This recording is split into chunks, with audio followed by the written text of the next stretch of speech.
रात को पैरों में खिंचाव क्यों होता है? रात की ऐंठन से परेशान हैं? ये 3 आदतें बदल सकती है सब कुछ। रात के करीब 2-3 बजे अचानक आपकी पिंडली में बिजली के झटके जैसा तेज दर्द उठता है। दर्द इतना तीखा होता है कि नींद खुल ही जाती। पैर सीधा करें या मोड़ें, कुछ समझ नहीं आता। दिमाग कुछ काम नहीं करता। अगर आपके साथ भी ऐसा होता है, तो इसे सिर्फ बढ़ती उम्र का असर समझकर नज़रअंदाज मत कीजिए। कई बार यह शरीर का एक ज़रूरी संकेत होता है कि अंदर कुछ गड़बड़ चल रही है। नमस्कार दोस्तों, स्वागत है आपका एच के सैनी चैनल पर। मैं हूं आपकी दोस्त और यहां हम सेहत से जुड़ी ज़रूरी बातों को आसान भाषा में समझते हैं, ताकि आप अपने और अपने परिवार की सेहत का ख्याल रख सकें। अक्सर 50-60 की उम्र में व अक्सर 40, 50, 60 वर्ष की उम्र के बाद लोगों को रात में पैरों में खिंचाव, ऐंठन या सूनपन महसूस करते हैं और सोचते हैं कि अब तो उम्र हो गई है। ऐसा होना स्वाभाविक है, लेकिन दोस्तों, हर बार इसकी वजह सिर्फ उम्र नहीं होती। कई बार यह शरीर में पोषक तत्वों की कमी, नसों की कमजोरी, पानी की कमी या गलत जीवन शैली का संकेत भी हो सकता है, जिसे समय रहते सुधारा जा सकता है। हमारी मांसपेशियां लगातार सिकुड़ती और फैलती रहती है। इस पूरी प्रक्रिया को सही तरीके से चलाने के लिए शरीर को कैल्शियम, पोटेशियम और मैग्नीशियम जैसे जरूरी खनिजों की आवश्यकता होती है। जब शरीर में इनका संतुलन बिगड़ता है, तो मांसपेशियों में अचानक खिंचाव या ऐंठन हो सकती है। इसी को आम भाषा में नस चढ़ना या क्रैम्प कहा जाता है। लेकिन सवाल यह है कि दर्द अधिकतर रात में ही क्यों होता है? दिन भर चलने फिरने से पैरों की मांसपेशियां सक्रिय रहती है और रक्त संचार भी बना रहता है। लेकिन रात को जब हम लंबे समय तक आराम की स्थिति में लेटे रहते हैं, तो कुछ लोगों में मांसपेशियों की थकान और शरीर में इलेक्ट्रोलाइट्स का असंतुलन मिलकर अचानक ऐंठन को बढ़ा सकता है। ऐसे में हल्की सी करवट भी पिंडली में तेज दर्द का कारण बन सकती है। इन 4 बड़ी गलतियों को ज़रूर पहचानिए। अगर रात में बार-बार पैरों में खिंचाव हो रहा है, तो इसके पीछे ये कारण हो सकते हैं। ये कौन-कौन से कारण हैं? तो आइए हम देखते हैं। पहला कारण, पानी की कमी, यानी कम पानी पीना। बहुत से लोग बहुत कम पानी पीते हैं दिन भर में। तो 40, 50, 60 साल की उम्र के बाद कई लोगों को प्यास पहले की तुलना में कम महसूस होती है। अगर दिन भर पर्याप्त पानी नहीं पिया जाए या कभी-कभी हमें ध्यान भी नहीं रहता है कि पानी पीना है, तो इसलिए पानी की बोतल हमेशा भरकर सामने रखें। तो शरीर में पानी और इलेक्ट्रोलाइट्स का संतुलन प्रभावित हो सकता है, जिससे मांसपेशियों में ऐंठन की संभावना बढ़ सकती है। इसलिए पानी की बोतल हमेशा भरकर सामने रखें, ताकि आपको याद रहे कि हमें पानी भी पीना है। और दूसरा कमी है विटामिन बी 12 की कमी। विटामिन बी 12 नसों के सामान्य स्वास्थ्य के लिए ज़रूरी है। इसकी कमी होने पर कुछ लोगों को पैरों में झुनझुनी, सूनपन या कमजोरी महसूस हो सकती है, खासकर यदि आपकी डाइट में पशु आधारित खाद्य पदार्थ बहुत कम है, जैसे कि दूध, दही, पनीर। ये सब हमेशा आपको लेते रहना है।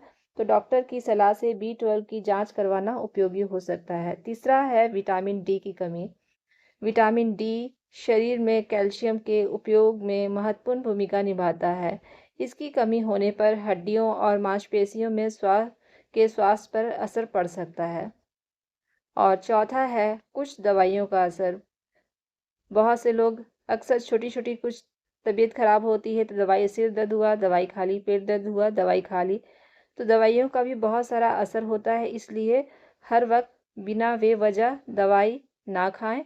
कुछ बीपी की दवाइयाँ, पेशाब बढ़ाने वाली दवाइयाँ या अन्य दवाएं शरीर में पोटेशियम और मैग्नीशियम जैसे इलेक्ट्रोलाइट्स के स्तर को प्रभावित कर सकती हैं। इसलिए यदि दवा शुरू करने के बाद पैरों में बार बार ऐंठन होने लगे, तो अपनी दवा खुद से ना बंद करें, बल्कि डॉक्टर के सलाह ज़रूर लें। अब तक आप समझ चुके होंगे कि हर बार पैरों में होने वाला खिंचाव सिर्फ उम्र की वजह से नहीं होता। इसके पीछे पानी की कमी, पोषक तत्वों की कमी, नसों की कमजोरी या अन्य स्वास्थ्य कारण भी हो सकते हैं। तो रसोई में आपकी बहुत सारी चीज़ें ऐसी होती हैं जिससे आप इसे ठीक कर सकते हैं। तो देखते हैं कौन-कौन सी चीज़ें हैं आपकी रसोई में। रसोई की 7 प्राकृतिक चीज़ें। अब बात करते हैं उन प्राकृतिक चीज़ों की जो आपकी रसोई में आसानी से मिल जाती है। ध्यान रखें, ये कोई जादुई इलाज नहीं है। यदि समस्या पोषण की कमी या सामान्य मांसपेशियों की थकान से जुड़ी है, तो संतुलित खान-पान और सही दिनचर्या के साथ इन चीज़ों को शामिल करने से कुछ लोगों को लाभ मिल सकता है। पहले नंबर पर है काले तिल।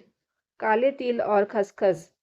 काले तिल कैल्शियम का अच्छा स्रोत होता है, जबकि खसखस में मैग्नीशियम और हेल्दी फैट्स पाए जाते हैं। ये दोनों मांसपेशियों के लिए और हड्डियों के लिए स्वास्थ्य के लिए उपयोगी हो सकते हैं। तो इसे कैसे लेना है? एक एक चम्मच काले तिल और खसखस को हल्का भूनकर रख लें। रात के खाने के बाद थोड़ी मात्रा में इसे ले सकते हैं आप। नंबर 2 में है मेथी दाना। मेथी दाना में कई प्राकृतिक पोषक तत्व पाए जाते हैं और यह संतुलित आहार का हिस्सा बन सकती है। तो इसको कैसे लेना चाहिए? तो इसके लिए सबसे पहले 1 चम्मच मेथी दाना रात भर पानी में भिगो दें। सुबह इसका पानी पी लें और मेथी के दानों को अच्छी तरह से चबा-चबा कर खा सकते हैं। नंबर 3 में है साबुत धनिया। साबुत धनिया में पोटेशियम सहित कई खनिज पाए जाते हैं। फिर इसको कैसे लेना है? साबुत धनिया को भी हमें कैसे लेना है? इसके लिए हमें 1 चम्मच मेथी और 1 चम्मच साबुत धनिया रात भर पानी में भिगो दें। सुबह पानी को हल्का गुनगुना कर पिएँ और जो मेथी और धनिया है आप उसको किसी सब्जी में यूज़ कर लीजिए या कोई मसाला पीसकर उसका सब्जी में प्रयोग कर लीजिए। नंबर 4 में है कलौंजी। कलौंजी में एंटीऑक्सीडेंट गुण पाए जाते हैं और इसे संतुलित मात्रा में भोजन का हिस्सा बनाया जा सकता है। कैसे लें? आधी चम्मच भुनी हुई कलौंजी का पाउडर शहद के साथ लिया जा सकता है। नंबर 5 में है सौंफ। सौंफ पाचन के लिए उपयोगी मानी जाती है और इसमें कई खनिज भी पाए जाते हैं। कैसे लें? 1 चम्मच सौंफ को पानी में उबालकर छान लें और रात के खाने के बाद पी सकते हैं और सौंफ को बाद में चबा-चबा कर खा लें। नंबर 6 में है अजवाइन। अजवाइन पाचन में मदद करती है और कुछ लोगों को इसे लेने के बाद शरीर में हल्कापन महसूस होता है। तो इसको कैसे लेना चाहिए अजवाइन को भी हमें? तो ये अजवाइन को सबसे पहले भुनी हुई अजवाइन को थोड़े गुनगुने पानी के साथ लिया जा सकता है। नंबर 7 में है सौंठ यानी सूखी अदरक। सौंठ भी बहुत फ़ायदेमंद होती है। तो सौंठ में ऐसे प्राकृतिक तत्व पाए जाते हैं जिनमें सूजन कम करने वाले गुण हो सकते हैं। तो इसको भी हमें कैसे लेना है? तो देखिए कैसे लेते हैं। आधा चम्मच सौंठ पाउडर गुनगुने दूध में मिलाकर लिया जा सकता है। एक ज़रूरी सावधानी भी हमें रखनी है। दोस्तों, अगर आपको diabetes, high blood pressure, kidney की बीमारी या कोई पुरानी स्वास्थ्य समस्या है, तो आप नियमित रूप से दवाइयाँ लेते हैं, तो किसी भी घरेलू चीज़ को नियमित रूप से शुरू करने से पहले अपने डॉक्टर की सलाह ज़रूर ले लें। और ये 3 आदतें हैं जो ज़रूर अपनाएँ। आदत नंबर 1 है सुबह उठकर पर्याप्त पानी पिएँ। सुबह उठकर ज़्यादा कोशिश कीजिए कि पानी पीना ही पीना है। बहुत से लोग पानी नहीं पीते और बच्चे तो ख़ासकर ध्यान नहीं देते हैं।